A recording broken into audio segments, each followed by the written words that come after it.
जरा आपको बताते हैं कि पूरा मसला क्या है। ये जो G23 कहा जा रहा है, ये 23 नेताओं का ऐसा समूह है जो कुछ सवाल खड़े कर रहा है। सवाल क्या, कांग्रेस को ये क्या हो गया है? मई 2019 में लोकसभा चुनाव में कांग्रेस की हार हुई, राहुल CWC बैठक छोड़कर निकले।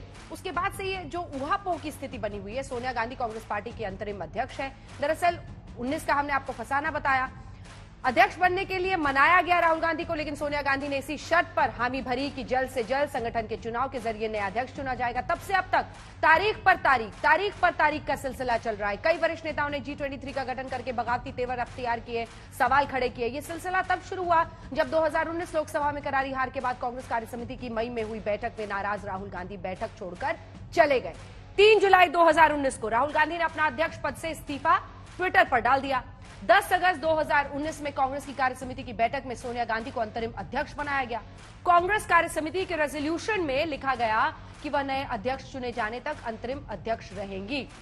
24 अगस्त का जो कांग्रेस कार्य समिति है उसकी बैठक हुई, जिसमें प्रस्ताव पारित किया गया कि सोनिया गांधी अंतरिम अध्यक्ष बनी रहेंगी। ये बैठक थी G23 सोनिया गांधी को चिट्ठी लिखने के बाद हुई थी। पिछले 2 सालों में 3 बार चुनाव को लेकर चर्चा हुई है, उसको पोस्टपोन कर दिया जाता है कोरोना वायरस के चलते, कभी राज्यों के विधानसभा चुनाव की वजह से। 2021 की जून में से पहले चुनाव होने थे, लेकिन ये कहकर टाल दिए गए कि असम, पश्चिम बंगाल समेत 5 राज्यों में चुनाव होने हैं। कोरोना वायरस की परिस्थिति है, संगठन में इतनी भारी तादाद में भीड़ इकट्ठा करना सही नहीं होगा। कांग्रेस अध्यक्ष का कार्यकाल 5 साल का होता है, दिसंबर 2022 में खत्म होगा। ऐसे में मौजूदा परिस्थिति में सोनिया गांधी अंतरिम अध्यक्ष की भूमिका में बनी हुई है। दिसंबर 2022 के चुनाव के लिए AICC के नए मेंबर का भी चयन होगा और ब्लॉक और जिला स्तर पर कमेटियां बनेंगी, जिसकी प्रक्रिया में लगभग 1 साल लग जाएगा। यही वजह है कि G23 के नेताओं का मानना है कि अब समय निकल गया, उनके फुल टाइम अध्यक्ष के अब कोई मायने नहीं है, क्योंकि बहुत देर हो गई है। अब अगर कोई फुल टाइम अध्यक्ष नियुक्त किया जाता है तो उसका कार्यकाल बेहद छोटा होगा और दिसंबर 2022 के पहले एक नया अध्यक्ष चुनने की प्रक्रिया शुरू हो जाएगी। ये तमाम बातें जो रिसर्च के जरिए सामने आ रही है वो हमने आपके सामने रख दी है। ये तमाम वो नेता हैं, चेहरे हैं जो G23 बनाकर रिफॉर्म की बात कांग्रेस पार्टी में कर रहे हैं। अब चर्चा की शुरुआत करते हैं। मुझे लगता है कि आज सुधांशु जी, नटवर सिंह जी क्या कहते हैं? पूर्व विदेश मंत्री देश के रह चुके हैं। आज कैप्टन अमरिंदर का इस तरह की अटकलें लग रही है नटवर जी कि वो जा सकते हैं बीजेपी में। कांग्रेस पार्टी से तो उन्होंने रिश्ता तोड़ ही दिया है। ये क्या कहता है कांग्रेस पार्टी के बारे में? देखिए, मैं अमरिंदर सिंह जी से मिला नहीं हूँ, जान कर नहीं मिला हूँ। क्यों? वो बहुत मसरूफ रहे हैं यहाँ, तो हम नहीं चाहते कि उनके परिवार के लोग उनको परेशान करें। वो क्या निर्णय लिया मुझे मालूम नहीं है, पर ये ज़रूर मैं कह सकता हूँ कि वो मेरे ख्याल में बीजेपी में नहीं जाएंगे, अपनी शायद खुद पार्टी बनाएं। हमने यही सोचा सर कि आपका पारिवारिक रिश्ता है तो शायद आपसे उन्होंने मन की बात शेयर की हो।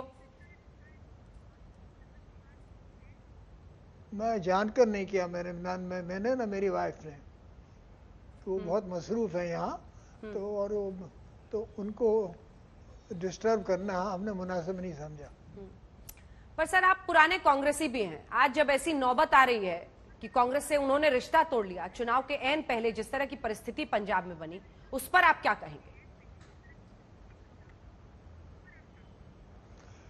देखिए, इस वक्त तो कांग्रेस की हालत तो अच्छी नहीं है ना।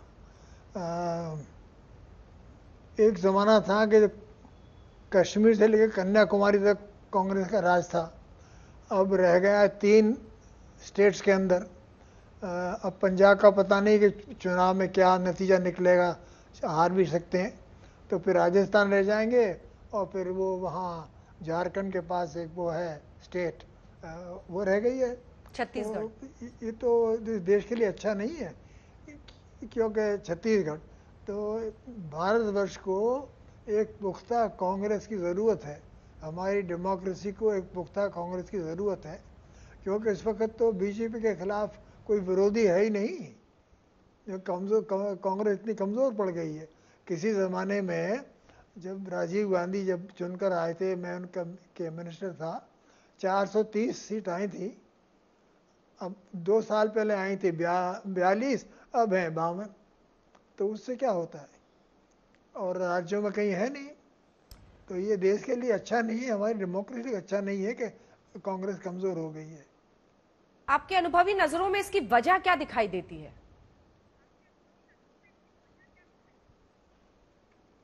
अब देखिए कांग्रेस हाईकमान करती है।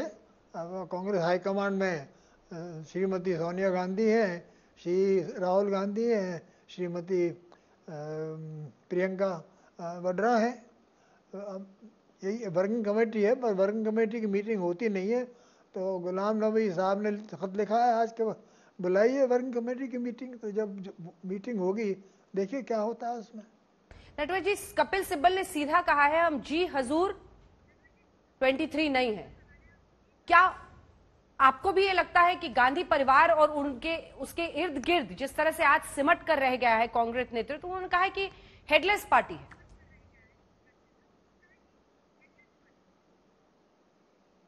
अब मैं इस पर टिप्पणी नहीं करना चाहता हूँ कि मेरे इस परिवार से बड़े नज़दीक के रिश्ते रहे हैं, बाद में डिफरेंसेस हो गए।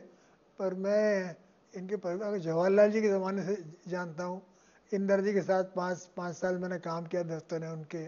राजीव के सरकार में मंत्री था।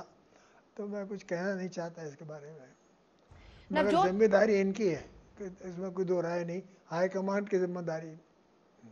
नवजोत सिंह सिद्धू पर भरोसा करना गलत फैसला साबित हुआ?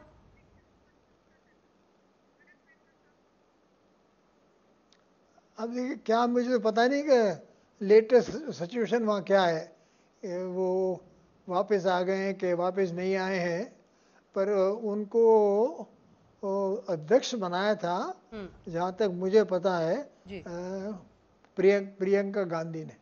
हालांकि अमरिंदर सिंह जी उसके खिलाफ थे। उन्होंने कहा कि भाई इनको नहीं बनाना चाहिए।